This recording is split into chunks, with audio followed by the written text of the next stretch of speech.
cultura, arte, entretenimento e muita informação para você. A apresentação, Saulo Tadeu Apes. 20 horas e 1 minuto.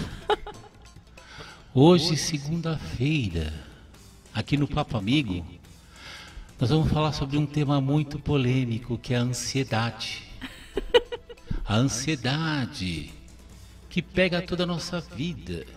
Então hoje, tá todo mundo ansioso aqui, tá todo mundo nervoso. Então, calma, relaxa. A Mônica já tá rindo, a Paula Bahia já não aguenta mais, já tá rindo. Mas tudo bem, o Papo Amigo é isso mesmo.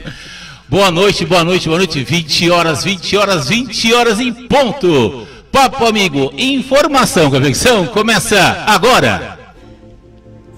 Tudo bom? Tudo bem? Tudo bom? Esse programa é energia, desse jeito você começou. Olha a música, olha a música, assim, olha a música. É música branca, né? Essa daí é tema, não tem, né? Porque senão derruba o meu link aqui. Tudo bem com você, Vitória? Tudo bem? Tudo bom? Boa noite. Eu combinei com a Vitória para colocar uma música mais relaxada, mais tranquila. Então, Vitória, vamos quebrar o clima? Atenção, vai! E hoje, mais uma vez, aqui no Papo Amigo, toda segunda-feira, Paula Baez, versão feminina do John Wick, com vocês, que rufem os tambores, Paula Baez! Muito boa noite, meu amigo Saulo Tadeu Apes. Boa noite. Boa noite, ouvintes do Papo Amigo. Agora, você gostou? John Wick? Eu não saio matando ninguém. Não, mas é a versão feminina da Paula Baez, porque ela distribui bala pra todo mundo. Eu trouxe a bala, consegui trazer a balinha dela hoje. Consegui, eu sempre esqueço de trazer esse baldinho que a Paula deu pra mim. Então eu sempre esqueço, e hoje eu trouxe, então... Muito obrigada, eu fico feliz. Não ficou boa. E assim, ó, a balinha, o que ele quis me comparar... A piada não ficou. O que ele me quis comparar não, é o seguinte, é um cara que ele é estratégico, muito obrigada. O John Wick ele é direcionado. Você assistiu o 4? Não, ainda não. Assista. Não. Mas as balinhas, assim, gente, com todo carinho. Distribui bala para tudo. Para os convidados do Saulo Tadeu Apes. Sim, e eu trouxe hoje também um brindezinho, tá lá no meu carro, depois vou pegar no intervalo. Eu esqueci, que assim, essas balinhas ela trouxe da outra vez e eu acabei esquecendo. Então eu só não esqueço a cabeça porque tá grudado no pescoço, mas eu acabo esquecendo, então, e tomar cuidado. Boa noite, Paula, tudo bem com você? Estou excelentemente bem. Hoje nós vamos falar sobre ansiedade, sobre a psique humana versus ansiedade. A gente colocou aqui, tem um tema que um dos elementos que a gente colocou aqui é falso status nas redes sociais, lidar com igualdades dentro de uma realidade que valoriza a diferença e outros detalhes, gente. Outros detalhes porque um assunto vai chamando o outro. Agora eu tenho que apresentar a nossa amiga Mônica. Vitória, tudo bem? Atenção, vai! E hoje, voltando, é Santa Catarina que você tá, Mônica? Espírito Santo, amém! De novo, errei de novo. Com vocês, que rufem os tambores, Mônica Mota! Acertei o nome, Mônica. Acertei. Pode falar, Mônica, agora você pode falar, não tem problema. Acertei, tá bom, tudo bem, bom, Espírito Santo, nome, tá tudo certinho. Santa Catarina, tudo santo, Espírito Santo, amém. Tudo bem, tudo bem, a gente vai levando. E agora nós temos também o nosso grande amigo aqui, que veio do Egito. Viajou 3.800 anos para chegar nesse mundo aqui. Atenção, Vitória, vamos lá? Atenção, tem que fazer também para o nosso convidado da noite. Atenção, vai! E o nosso convidado da noite, psicanalista, que vai falar sobre vários assuntos importantes, inclusive a ansiedade do locutor, que rufe os tambores. Com vocês, Wilson Decola. fala com o foguete que vai para a Lua, vai para o espaço e além. Boa noite, Wilson, tudo bem? Boa noite, Saulo, tudo Paula, bem? Tudo bem? Mônica, Vitória. Boa noite. Boa noite aos ouvintes da Rádio ABC. Fica à vontade, relaxa, fica próximo do microfone. Aqui. É próximo do microfone. E lembra assim, aqui é rádio que por acaso tem câmera, então beleza. Foca no áudio. As vídeo, câmeras são um mero detalhe. Eu tenho aqui do meu lado uma jovem que veio também aqui junto com o nosso grande amigo o Wilson Decola. Decola é italiano? É italiano, da Calábria. Decola. Da Calábria, meu Deus do céu, pessoal da Calábria, então tem que tomar cuidado, né? Porque da Calábria é norte da Sicília, não é isso ou não? Isso, errado, o calabrês foi o diabo que fez. Meu Deus do céu, agora eu tô entendendo. Tudo bem, eu sou teu amigo, hein? Você é meu amigo. Somos humanos, viu, gente? Da Calábria você não brinca. Mas tudo bem, isso é uma outra história. Ô Wilson, ô Paula, Yara, por favor, fica aqui do lado do microfone e fala assim, boa noite. Boa noite. A Yara também veio junto aqui com o Wilson, é pisciana também. Nasceu no dia 21 de fevereiro, é isso, Yara? Não, fala perto do microfone. Isso. Nasceu dia 21 de fevereiro. Todas as pessoas que nascem dia 21 de fevereiro são gente boa, né? Todas as pessoas que nascem dia 20 de fevereiro são maravilhosas, mas tudo bem, isso é outro detalhe. Ô Wilson, me diz uma coisa. Nós estávamos conversando nos bastidores sobre uma série de assuntos cruzados, que por sinal é um universo. Quer dizer, no caso, a psicanálise, ela é uma ferramenta que você hoje usa profissionalmente. É possível, num processo de avaliação, num processo de você fazer, não sei se o termo é sessão, mas é possível você, do teu tratamento, avaliar a pluralidade das possibilidades, até mesmo, quem sabe, até extrapolando as ferramentas que você já conhece ou não? Como é que é esse trabalho como psicanalista? Bom, pergunta de leigo, tá? Pelo amor de Deus. Pergunta de leigo. Então é o seguinte, a psicanálise, ela foi criada por Freud em outro momento, né? Lá em 1850, mais ou menos. Sim. Então, como que isso nasceu? Nasceu à medida que Freud entendeu que existia um inconsciente da mente humana. Certo? E o que faz a psicanálise? Né? A psicanálise é uma oportunidade do ser humano se encontrar, se reconhecer e entender certos processos que sem a ajuda do psicanalista ele não conseguiria. E por acaso o psicanalista que sou eu, então eu procuro identificar conteúdos ocultos numa sessão, através do discurso da pessoa. Muito interessante. É um assunto que realmente me chama muita atenção, porque normalmente quando você vai procurar um terapeuta, a gente pode chamar um terapeuta ou não? Um psicanalista, eu prefiro psicoterapia. Psicoterapia. Quando vai procurar um profissional da área, normalmente a gente acaba tendo uma certa trava, a gente fica com medo. Ah, tô vendo, chegou o Vini. Pô, Vini, senta aqui, meu, chegou o Vini. Boa noite, ô Vini, tudo bem? Ô Vini, como é que você tá? Tudo bem? Por favor, fala aqui no microfone. Chegou, saiu a Yara, deixa eu entrar. Puxa mais, então chega mais aqui para você também aparecer lá no vídeo, fica mais perto.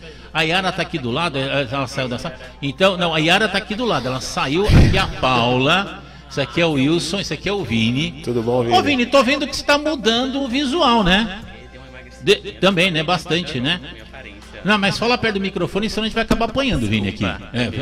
Você esqueceu como é que é aqui no Papo Amigo, né? Faz tanto tempo que eu vim aqui. Fala do microfone, senão eu vou acabar apanhando aqui. O microfone dele tá funcionando? Vitória, tá funcionando? Eu vou acabar apanhando. Fala. Tá, agora, né, Vitória? Isso. Pronto.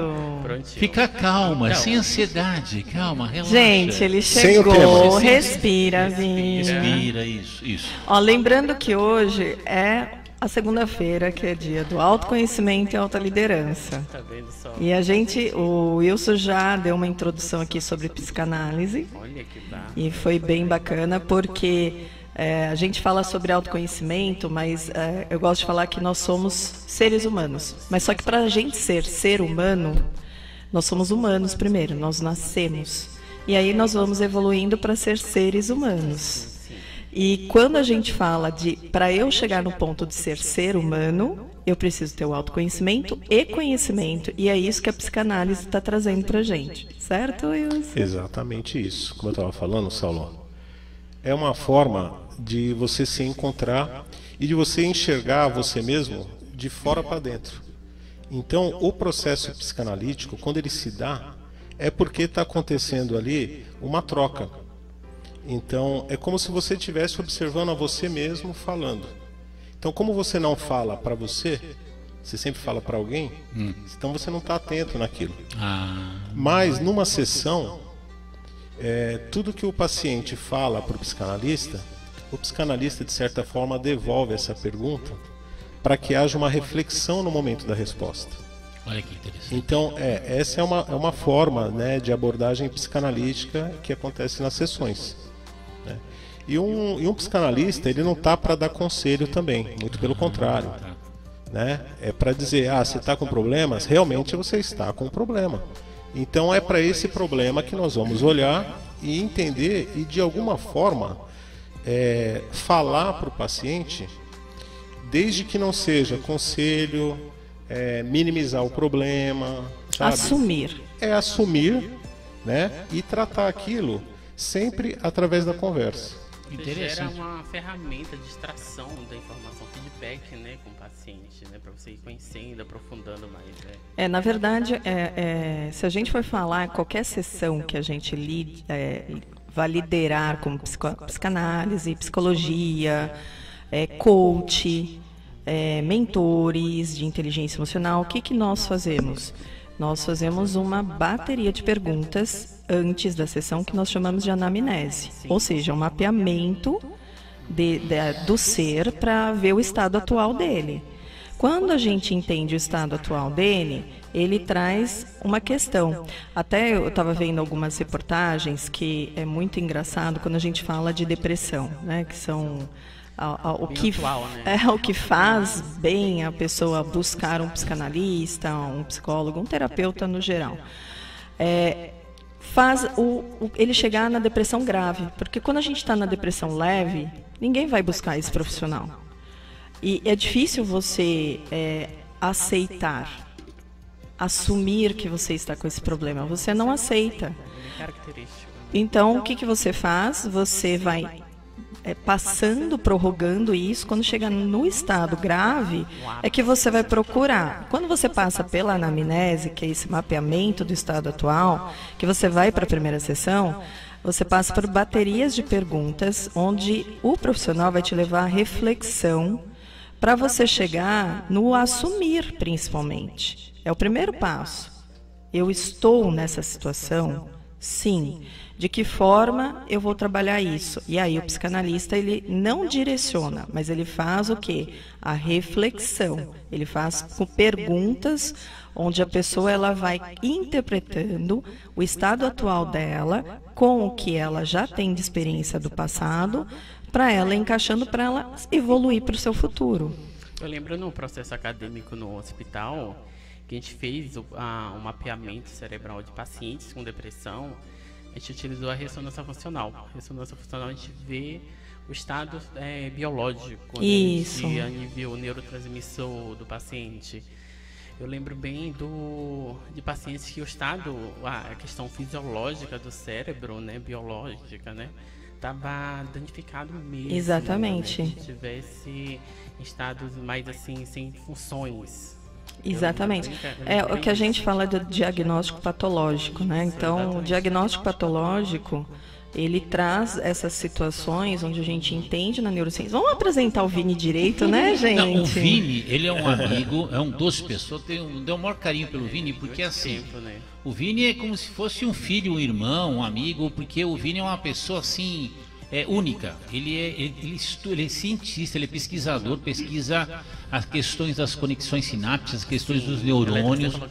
Ele faz um trabalho incrível. E uma vez ele veio aqui, eu achei de uma coragem, que ele pegou e falou, Vini, me perdoa, posso? Pode. Bom, se quiser me mandar plantar batata, você sabe que você tem liberdade para isso.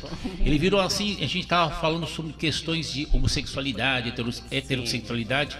Aí ele falou, Saulo, ele falou aqui no programa, falou assim, eu sei que eu sou homem, biologicamente falando, mas o meu cérebro tem partes que são femininas.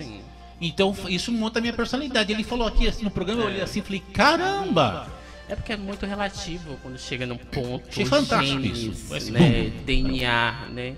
Cada um ele vai se adaptando de acordo com o contexto, de acordo com o seu processo de formação, né, familiar, tudo isso, e forma um ser humano só. Eu costumo dizer que cada pessoa é uma personalidade única, realmente, né? E a gente chegou em vários significados a partir dessa pesquisa num ponto transhumanista. Nesse processo de evolução de espécie, que é natural do ser humano, aplicando injeções, né? Injeções eu me refiro a substâncias nele, né? No intuito de aprimorar um ser humano, se tornando um homem futuro, que é o homem 3.0. Pode ser, cada um interpreta como um homem sem gênero, um homem sem gênero, ou um homem me refiro à humanidade, tá? Ou um homem livre de dogmas, de tudo aquilo que limita ele. Eu costumo dizer que é o futuro. Nós somos o protótipo de um futuro que já está se formando atualmente. É que, na verdade, se a gente for a ver pela nossa história na Grécia, nós já tínhamos essa situação de... Nós temos, né, essa característica de... Nós somos homens e mulheres. Nós somos bissexuais. Sim. E aí, conforme foi entrando a igreja, a religião, foi tendo um direcionamento social. Deturpação, né? Eu não posso nem falar que é deturpação, mas assim, é um direcionamento social. Foi um direcionamento social que nós tivemos. Mas assim, dentro até do que a gente traz da patologia, uma das questões que mais a gente levanta hoje é a fobia, que entra a ansiedade, que é o Wilson, é o especialista aqui para estar falando sobre isso. E a gente até trouxe o tema das redes sociais, entre outras situações, porque o gênerofobia, ele leva a ansiedade e pode agravar até levar a um suicídio. Que loucura. Então, a gente tem que entender e assumir. E quando a gente fala o assumir,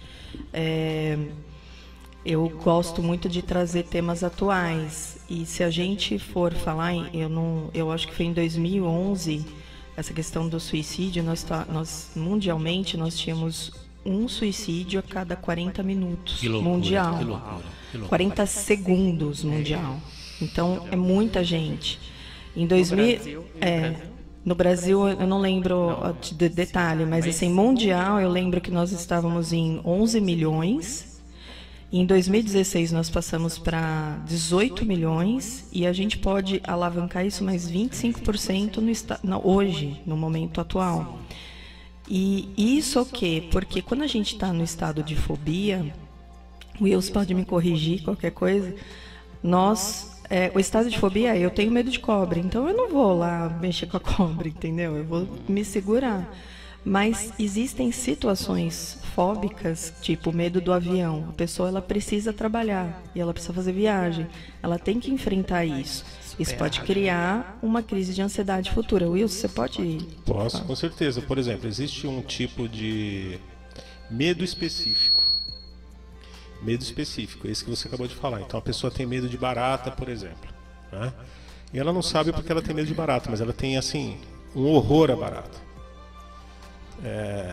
Eu observei uma pessoa que tinha esse tipo de fobia, e porque eu passei férias com uma pessoa que reclamava desse medo o tempo todo. Aí um dia eu falei assim, como que era a tua infância? Eu morava lá em Minas Gerais, lá num sítio e tal. E você via baratas lá? Eu via assim, tinha assim muitas baratas no teto da cozinha da casa da minha tia. E minha mãe tinha muito medo disso. Então o que eu quero dizer com esse exemplo, né? Mesmo que você não tenha passado por uma situação de medo, mas você estava naquele ambiente em que alguém estava com medo, aquilo automaticamente é transferido para você. Então, esses traumas da infância, eles vêm se refletir na vida adulta. Então, geralmente, você tem medo de alguma coisa, você quer esconder aquilo, você não quer que as pessoas saibam que você tem medo. Então, você recalca aquilo e você não fala isso para ninguém.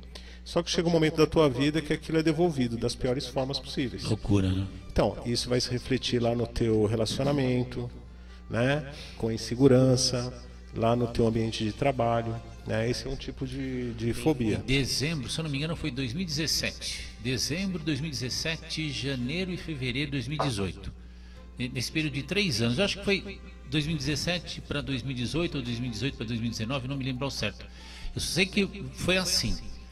De dezembro a fevereiro, naquele período de 3 meses, mais de 30 pessoas me ligando no celular, tipo 2, 3 horas da manhã.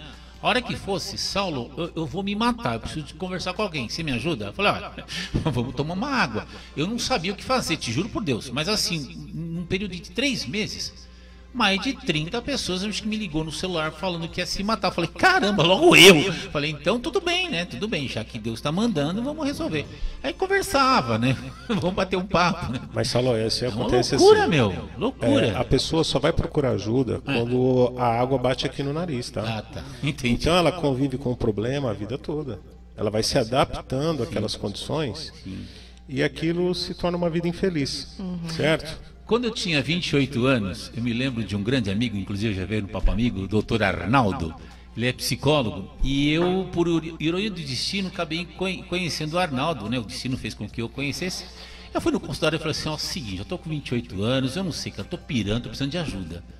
Tô precisando de ajuda porque eu não sei, não tô me entendendo, não tô entendendo o mundo. Aí ele, tá bom. Aí a gente começou a fazer um trabalho e tal. Um ano depois falou, Saulo, daqui pra frente não precisa mais, porque a gente já criou um laço de amizade e nós somos amigos já, né, desde, eu tô com 61, então estamos com mais de 30 anos. Aí ele falou, só que tem uma coisa, cara, eu vou te falar um negócio. Eu falei, o que foi? E todas as pessoas que eu conheci, até te conhecer, você foi o único que chegou no meu consultório e falou assim, eu preciso de ajuda, porque eu tenho um problema. Aí eu pensei assim, esse cara tá curado e não sabe. Eu falei, sério? Ele falou, sério. Então é isso mesmo, as pessoas jogam a culpa no outro, né? Falam assim, ao invés de falar, não, eu tô problema. É por isso o raciocínio? Então, não? São várias situações, né? Geralmente, loucura, por exemplo, num relacionamento, nunca você é o culpado, você sempre joga lá no teu parceiro. Uma justificativa, né? Quer ver um outro tipo de fobia? A fobia, o medo da separação, por exemplo. O medo da separação.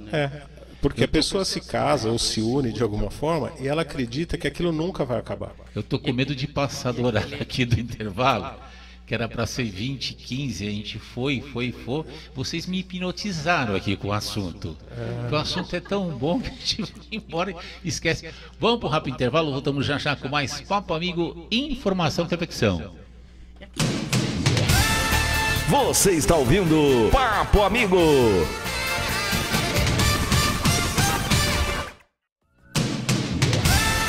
Você está ouvindo Papo Amigo.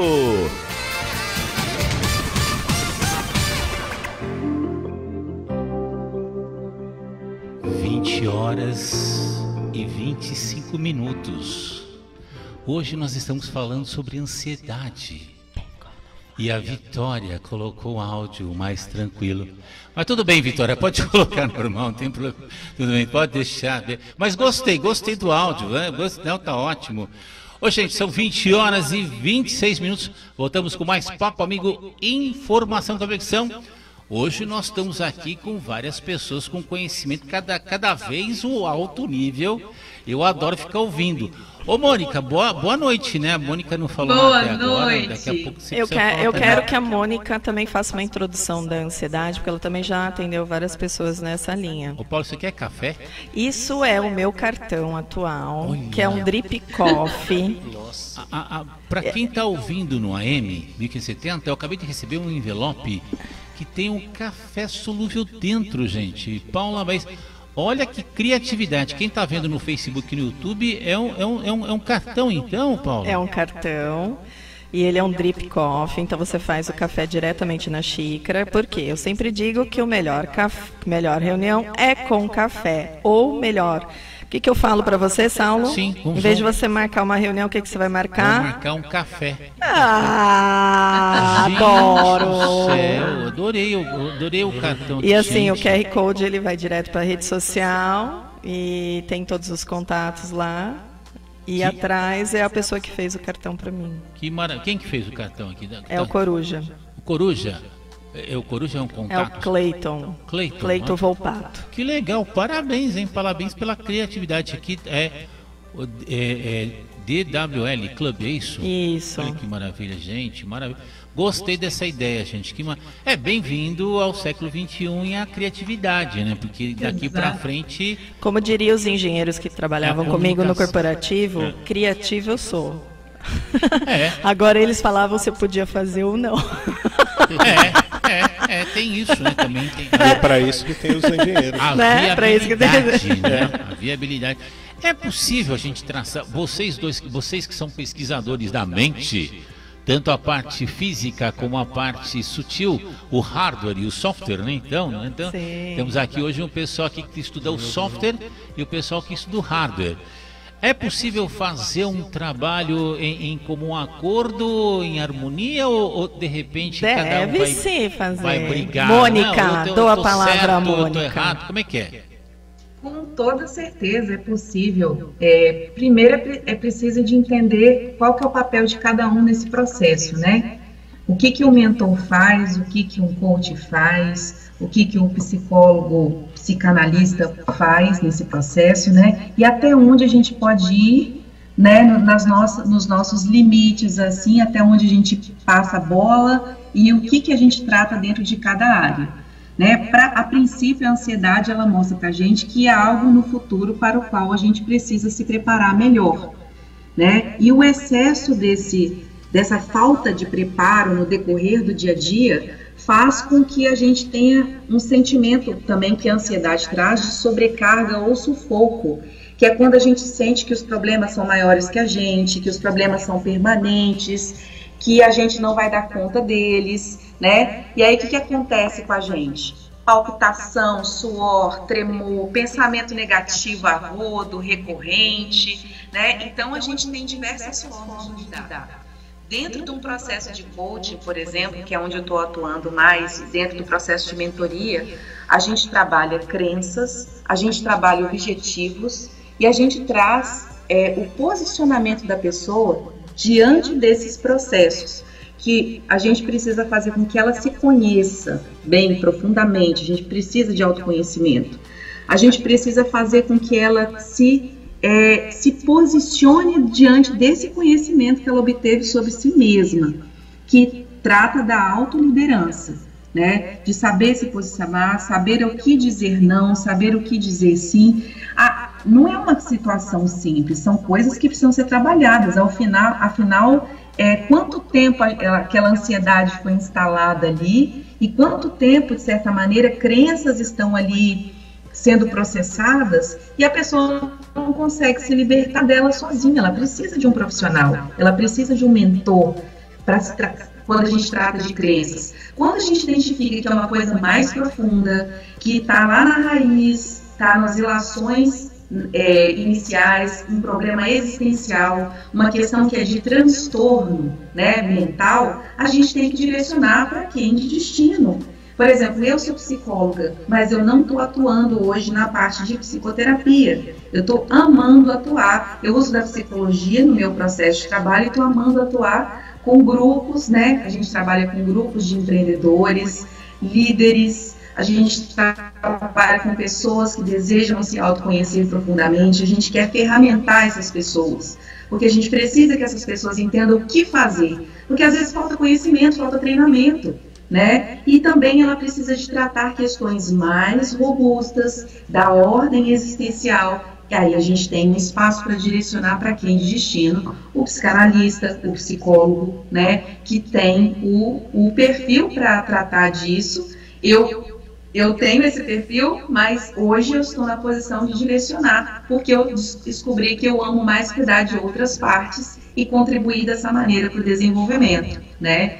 Olha, e aí, que lindo. Sobre o Vini, eu queria saber também como que o Vini cuida da ansiedade nesse processo aí do trabalho dele, do enfoque dele, como que é isso? Que eu fiquei curiosa, Vini. Antes do Vini responder, eu quero trazer uma linguagem que a Mônica falou agora. Eu amo fazer o que eu faço hoje. E não é... a psicologia ajuda, mas não é atuando como psicóloga. Isso é propósito. Olha que legal. Então, quando a gente entende a nossa habilidade, o sentido da vida, e aí você sente isso e você tem o propósito do autoconhecimento, o conhecer e ajudar o próximo, isso é propósito. Olha que legal, viu? Aliás, o Vini, a primeira vez que o Vini veio aqui no Papo Amigo, tem o quê? Uns 2, 3 anos, né, Vini? Ele veio falar sobre um trabalho que ele estava desenvolvendo, sobre um estudo científico sobre partes do cérebro, que ele fez estudos como funcionava a mediunidade no cérebro. Não é isso, né, Vini? Começou, na verdade, como ele prevenir um estudante bolsista no Hospital Africa Marco na área oncológica, nada dele. Aí nisso eu sugeri a gente ampliar, né, para os médicos, cientistas lá, os chefões, né? A gente sugeriu para a gente ampliar, assim, vamos ampliar em sentidos, né, em temas atuais, né, depressão, ansiedade. Aí foi nessa área mais esotérica, né, mediunidade. A gente ampliou cada dia mais, passado o tempo, ao ponto de a gente encontrar pacientes que relatavam experiências paranormais, abdução, essas coisas de extraterrestres. A gente mapeou todos esses sentidos. A gente chegou em diversas conclusões, no caso, né? E esses médicos que eram extremamente céticos, no final do curso, eu lembro, eles conseguiram reverenciar. Ele realmente existe alguma coisa. A gente não sabe o que é, mas a gente sente que... Né, e na ansiedade, como que vocês podem ajudar? Assim, a ansiedade foi bem clássico, né? A gente chegou num diagnóstico ponto bem crucial. A gente viu a questão de imagens, né, através da ressonância, eletroencefalograma, a gente via que existia uma patologia de fato, né, a gente já encaminhava para psicanalista, para psicólogo, dos pacientes. O que a gente queria, na verdade, de concreto? As imagens, né, a questão da patologia mesmo, estudar o passo a passo daquele paciente, como ele desenvolveu, como ele progrediu essa patologia, o que a gente pode sugerir para ele. E quando sugeriu, você consegue acompanhar ele fazendo tratamento com outro profissional? Sem dúvida. A gente fazia até comparações das imagens de ressonância funcionais, né, da evolução, porque realmente o cérebro, no ápice da depressão ou da ansiedade, o cérebro ele fica danificado. Sim. A questão neurotransmissora do cérebro ele fica de 0 a 100, oscilava muito, isso era muito relativo. A gente fazia a comparação. No processo de tratamento já havia essa regeneração do cérebro, da estrutura em geral. Né? E a gente via quando o cérebro está danificado, ele fica em termos alaranjado, né, na imagem de ressonância, ou seja, aquela região está, né, danificada, ela está com mau funcionamento. É, né? Até a falta de sono também ajuda muito a identificar isso. A gente via no sistema nervoso central, principalmente no corpo caloso, naquele processo que unifica os lóbulos cerebrais. Né? A gente via principalmente na questão da glândula pineal, principalmente. Estava ali, era o ponto crucial da insônia, da glândula pineal. E acho que aquilo que eu estava se referindo a você, assim, que tem pessoas, a questão de autoconhecimento já, tá? Que já nascem com isso.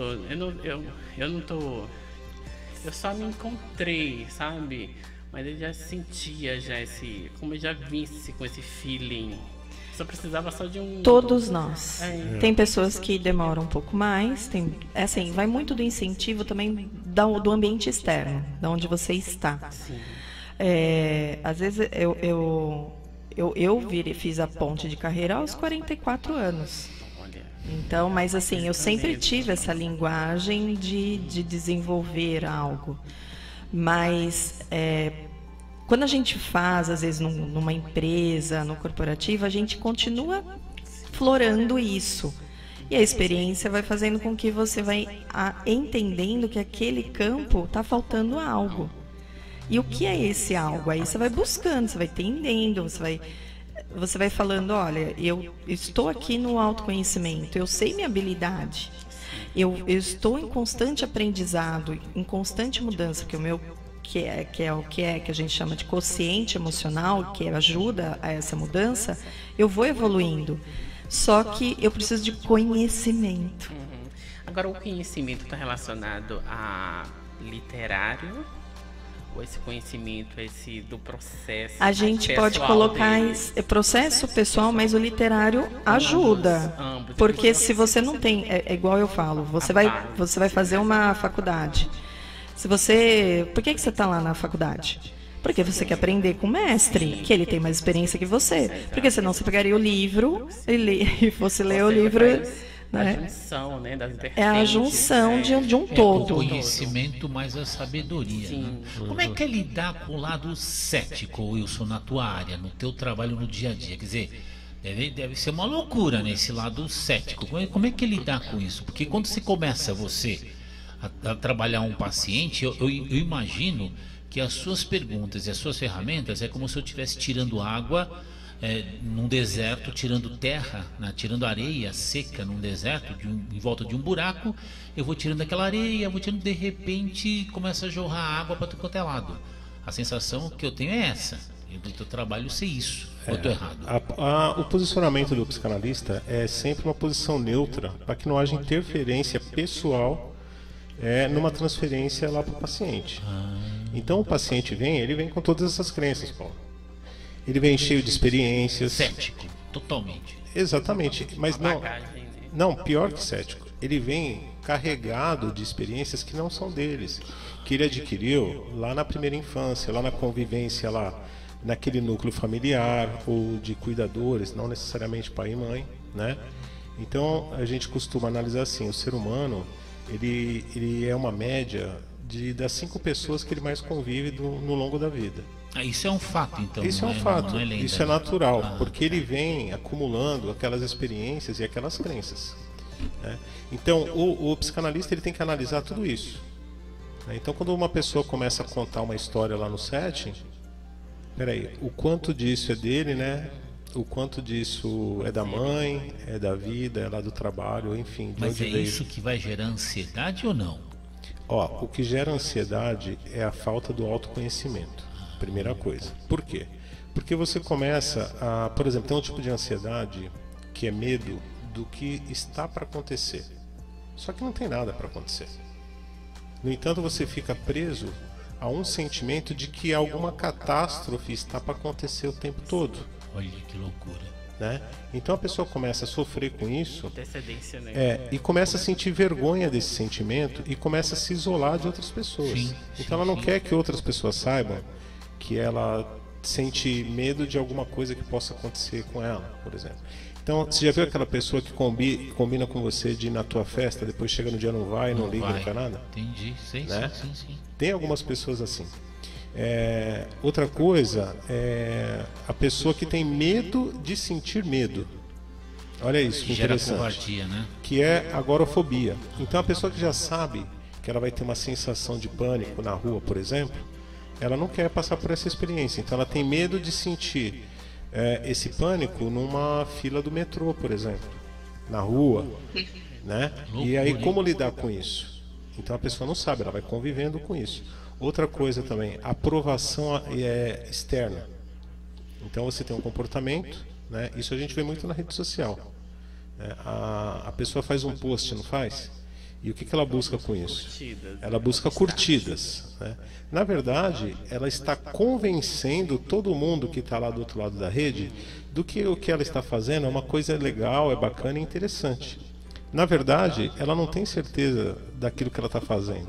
Então ela precisa de uma aprovação de fora para dentro para validar o que ela faz. O falso status seria isso? O falso status quer dizer o seguinte, por exemplo, você já viu um cara que tem bastante grana? Sim. Sim, né? Você já viu alguns que usam só camisa preta, calça preta, tênis básico e tal? Então ele não precisa provar para ninguém que ele tem grana, ou que ele tem prestígio, ou que ele tem status. Sim. Então é mais fácil você vender um tênis de R$1.000 para uma pessoa que não tem condições financeiras do que você vender para uma outra pessoa assim que tem mais condição mais abastada. Eu conheci um empresário no interior de São Paulo, próximo de Santa Bárbara do Oeste. Ele era um jovem senhor já na época. Ele veio da cultura japonesa. Ele realmente tinha uma estrutura lá das empresas, que eu conheci a estrutura dele, eu fui até lá, bilionária. Ele só andava na época de táxi, ele não tinha carro próprio, só andava de táxi. É impressionante. Ele não ostentava, você olhava para ele assim, a rua, porque ele não precisa. Você olhava para ele assim, você olhava aqui e achava que não tinha nada a ver. Agora, por que as pessoas fazem isso, né? Porque a pessoa precisa se sentir pertencente àquela comunidade, àquele grupo. E isso é mais fácil para ela lidar com aquele universo digital. Que loucura, hein? Perfeito. Uma das coisas que você falou me lembrou do caso do Whindersson Nunes, que engraçado e tal. Enquanto fez sentido para ele estava ok. Só que chegou um tempo da vida dele que aquilo não estava fazendo mais sentido para ele, e aí ele sentia que ele tinha que sustentar aquilo para continuar na mídia. Né? E ele era cobrado em relação aos seus... as pessoas que agenciavam ele, para que ele continue sendo aquele cara engraçado, aquele cara ousado. Só que chegou um tempo que isso estava tão incongruente com o que ele estava, com quem ele era naquele momento e o que ele queria passar, que fez com que ele entrasse, por exemplo, em depressão. Mas isso não precisa ser famoso. Se a gente for analisar, corporativo, vou colocar bancos aqui em geral, mas assim, tem um senso de imagem. Se a pessoa não tiver vestida naquela imagem, vou trabalhar na Paulista, eu tenho que ter roupa X. Eu tenho que ter carro X, eu tenho que ter casa tal. A aparência, ela é muito mais aquela questão da compulsividade de você estar sendo aprovado socialmente e na empresa. Eu vou aparecer com um carro tal, um carro popular no ambiente X.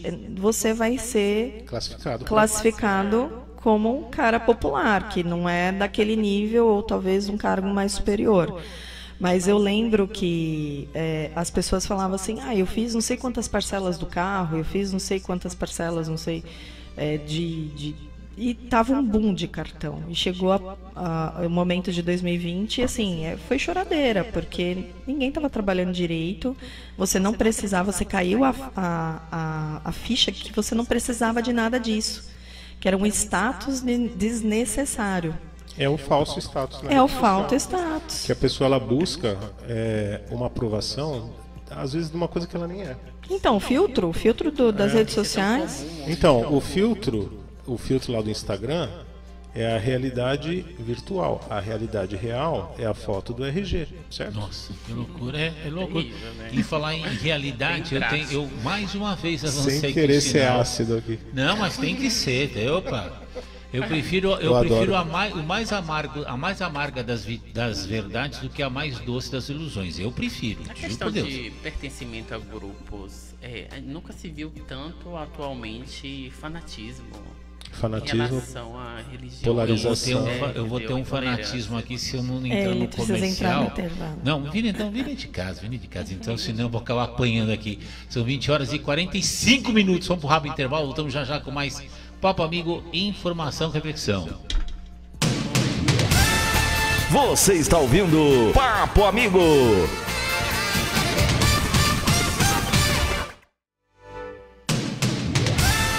Você está ouvindo Papo Amigo. Matou. Não, acho que não. E Vini estava com a palavra. Eu sou de boa. Fica à vontade. São 20 horas e 48 minutos. A gente vai fazer Papo Amigo de 4 horas. Aguarde. Fica à vontade, Vini. O segundo...